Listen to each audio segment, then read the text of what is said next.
उस रात राघव के कमरे का सन्नाटा इतना गहरा था कि उसे अपनी ही धड़कनों की आवाज किसी नगाड़े की तरह सुनाई दे रही थी। राघव अपनी फटी हुई चटाई पर लेटा छत की दरारों को ताक रहा था, जहां से गरीबी और असफलता की बूंदें उसके आत्मसम्मान पर टपक रही थी। 3 साल की कड़ी मेहनत, हर मंगलवार का व्रत और हनुमान चालीसा का अटूट पाठ, सब कुछ जैसे एक झटके में बेमानी हो गया था। राघव की नौकरी जा चुकी थी, उसकी मां की दवाइयों के पैसे खत्म हो गए थे और मकान मालिक ने अगले दिन सामान बाहर फेंकने की धमकी दी थी। राघव ने पास रखी हनुमान जी की पीतल की मूर्ति की ओर देखा, जिसकी आंखों में कभी उसे भरोसा दिखता था, पर आज उसे वहां सिर्फ एक कठोर पत्थर नजर आ रहा था। क्यों? राघव ने रुंधे गले से चिल्लाकर पूछा। अगर तुम संकट मोचन हो तो मेरा संकट क्यों नहीं हरते?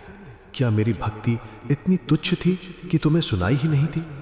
राघव के भीतर का गुस्सा अब आंसुओं में बदल चुका था और वो रोते रोते उसी ठंडी जमीन पर सो गया। अचानक आधी रात को कमरे का तापमान बदलने लगा।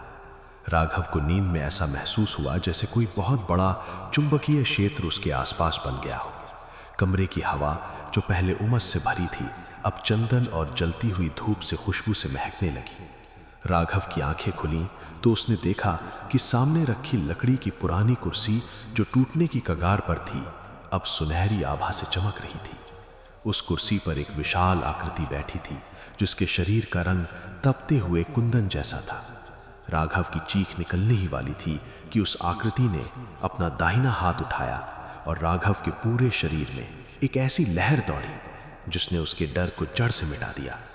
वो स्वयं महाबली हनुमान थे, जो साक्षात उसके सामने विराजमान थे। राघव के मुंह से शब्द नहीं निकले, वो बस फटी आंखों से उस दिव्य तेज को देखता रहा। हनुमान जी ने राघव की ओर देखा और उनके चेहरे पर एक ऐसी करुणा उभरी जो हजारों माताओं की ममता से भी गहरी थी। हनुमान जी ने अपनी गहरी और गूंजती हुई आवाज में कहा, राघव, मैं यहां तुम्हारी स्तुति सुनने नहीं बल्कि तुमसे एक ऋण चुकाने आया हूं। राघव हक्का बक्का रह गया। ब्रह्मांड के स्वामी, जो अष्ट सिद्धि और 9 निधि के दाता हैं, वो एक साधारण मनुष्य राघव से क्या ऋण चुकाएंगे? हनुमान जी ने आगे कहा, राघव, तुमने मुझे पत्थर मानकर कोसा, लेकिन मैंने तुम्हें हर पल जीवित मानकर सींचा है। जब तुम उस रात सड़क पर भूखे सोए थे और एक अजनबी ने तुम्हें रोटी दी थी, वो हाथ मेरा था। जब पिछली बरसात में बिजली तुम्हारे घर के पास गिरी और तुम बच गए, वो ढाल मेरी थी। लेकिन फिर भी मैं तुमसे क्षमा मांगने आया हूं राघव। राघव के कान विश्वास नहीं कर पा रहे थे। साक्षात पवन पुत्र हनुमान उससे क्षमा मांग रहे थे। हनुमान जी ने राघव के करीब आकर उसके सिर पर हाथ रखा। उस स्पर्श से राघव को अपने पिछले 3 सालों का पूरा जीवन एक फिल्म की तरह दिखने लगा। उसने देखा कि जिस नौकरी से उसे निकाला गया था, वहां अगले ही हफ्ते एक भयानक आग लगी थी, जिसमें राघव का केबिन सबसे पहले जला होता। उसने देखा कि जो डॉक्टर उसे महंगी दवाइयां लिख रहा था, वो दरअसल एक धोखेबाज था और हनुमान जी ने ही राघव को उस डॉक्टर से दूर कर एक सच्चे वैद्य तक पहुंचाया था। हनुमान जी ने धीमे स्वर में कहा, राघव, जिसे तुम मेरी अनुपस्थिति समझ रहे थे, वो मेरा सबसे बड़ा संरक्षण था। मैंने तुम्हें उस आग से बचाया, मैंने तुम्हें उस धोखे से बचाया। लेकिन एक भक्त को यह एहसास कराना कि उसका ईश्वर उसके साथ है, इसमें मुझसे जो देरी हुई उसके लिए मैं दोषी हूं। तुम्हारी आंखों से निकले हर आंसू का हिसाब ब्रह्मांड के पास है और आज वो हिसाब बराबर होने का समय आ गया है। राघव ने देखा कि हनुमान जी की आंखों में भी नमी थी।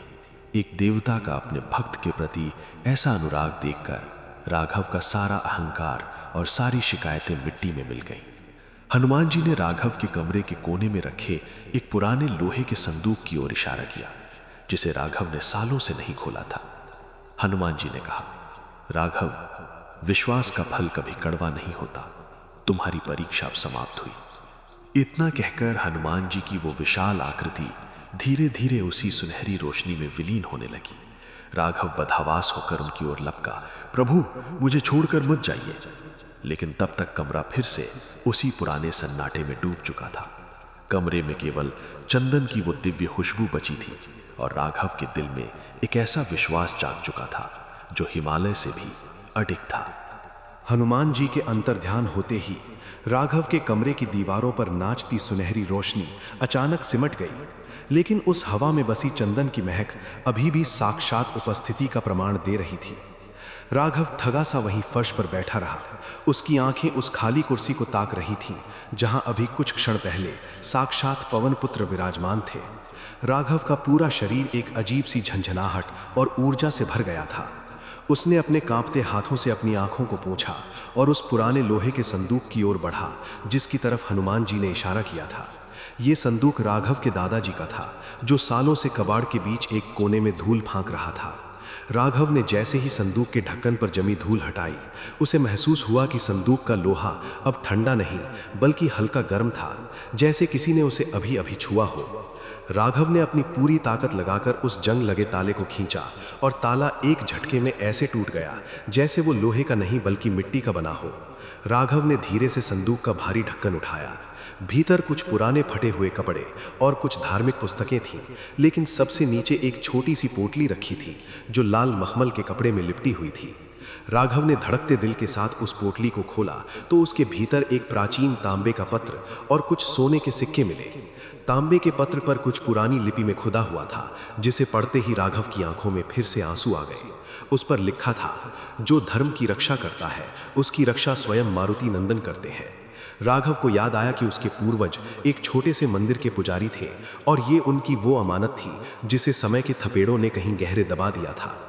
अगली सुबह जब सूरज की पहली किरण राघव के कमरे की खिड़की से अंदर आई तो राघव एक बदला हुआ इंसान था। कल तक जिस खिड़की से उसे केवल तंग गलियां और गरीबी दिखती थी, आज उसी खिड़की से उसे एक नया अवसर दिखाई दे रहा था। तभी कमरे के दरवाजे पर एक जोरदार दस्तक हुई। राघव ने डरते हुए दरवाजा खोला तो सामने उसका मकान मालिक खड़ा था, जो कल तक उसे घर से निकालने की धमकियां दे रहा था। लेकिन आज मकान मालिक के चेहरे पर गुस्सा नहीं बल्कि एक अजीब सी घबराहट थी। मकान मालिक ने राघव से कहा, बेटा राघव, मुझे माफ कर देना। कल रात मुझे एक सपना आया जिसमें एक विशाल वानर स्वरूप पुरुष ने मुझसे कहा कि अगर मैंने तुम्हें परेशान किया तो मेरा सर्वनाश हो जाएगा। तुम जब तक चाहो यहाँ रह सकते हो और किराए की चिंता मत करना। राघव समझ गया कि हनुमान जी ने केवल उसके मन के घाव ही नहीं भरे थे, बल्कि उसके बाहरी जीवन की बाधाओं को भी हटाना शुरू कर दिया था। राघव उस लाल पोटली को लेकर सीधे शहर के एक बड़े जौहरी के पास पहुंचा। जौहरी ने जब उन सोने के सिक्कों को देखा तो वो दंग रह गया। जौहरी ने राघव को बताया कि ये सिक्के किसी साधारण काल के नहीं हैं और इनकी कीमत इतनी है कि राघव न केवल अपना कर्ज उतार सकता है बल्कि अपनी मां का बेहतरीन इलाज भी करवा सकता है। राघव ने सिक्के बेचकर जो धन प्राप्त किया, उससे सबसे पहले उसने अपनी मां की दवाइयाँ खरीदी और मंदिर जाकर गरीब बच्चों को भोजन कराया। राघव को अब समझ आ गया था कि हनुमान जी ने उसे रातों रात अमीर बनाने के लिए वो संदूक नहीं दिखाया था, बल्कि उसकी न्याय और धर्म के प्रति अटूट श्रद्धा का फल उसे लौटा दिया था। शाम को जब राघव वापस अपने घर लौटा तो उसे अपनी पुरानी कंपनी के एक सहकर्मी का फोन आया। उस सहकर्मी ने राघव को बताया कि कंपनी का वो मालिक जिसने राघव को झूठे आरोपों में निकाला था, अब पुलिस की गिरफ्त में है और कंपनी का नया मैनेजमेंट राघव को वापस बुलाना चाहता है, वो भी एक ऊंचे पद और सम्मान के साथ। राघव अपनी खिड़की के पास खड़ा होकर आसमान की ओर देखने लगा। उसे महसूस हुआ कि हवा का हर झोंका हनुमान जी का ही एक संदेश है। राघव ने महसूस किया कि उसकी गरीबी और उसके संघर्ष के वो 3 साल व्यर्थ नहीं थे। उन सालों ने राघव को धैर्य और भक्ति की वो पराकाष्ठा सिखाई थी, जहां साक्षात ईश्वर को भी अपने भक्त से मिलने और उससे क्षमा मांगने के लिए विवश होना पड़ा था। राघव ने उस रात फिर से दीपक जलाया, लेकिन आज उसकी आंखों में शिकायत नहीं बल्कि समर्पण था। उसने अपनी पीतल की मूर्ति को नहलाया, उसे नया वस्त्र पहनाया और उसके चरणों में वही लाल गुड़हल का फूल रखा जो उसे सुबह मिला था। राघव ने आंखें बंद की और उसे फिर से वही गूंजती हुई आवाज सुनाई दी, मैं तुम्हारे फेफड़ों की सांस बनकर तुम्हारे साथ हूँ।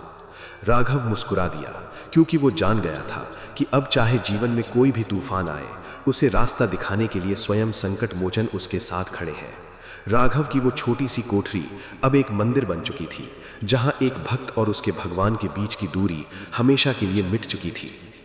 तो दोस्तों, ये थी राघव और महाबली हनुमान की वो कहानी जो हमें सिखाती है कि जब हम खुद को सबसे अकेला महसूस करते हैं, असल में ईश्वर तभी हमारे सबसे करीब होते हैं।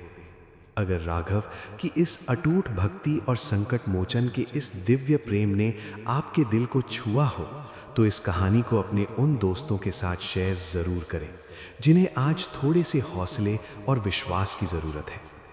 हमारा उद्देश्य इस चैनल के माध्यम से आप तक ऐसी ही प्रेरणादायक और आध्यात्मिक कहानियां पहुंचाना है जो आपके जीवन में सकारात्मकता भर सके। अगर आप भी हनुमान जी के भक्त हैं तो कमेंट्स में जय बजरंगबली लिखना ना भूलें।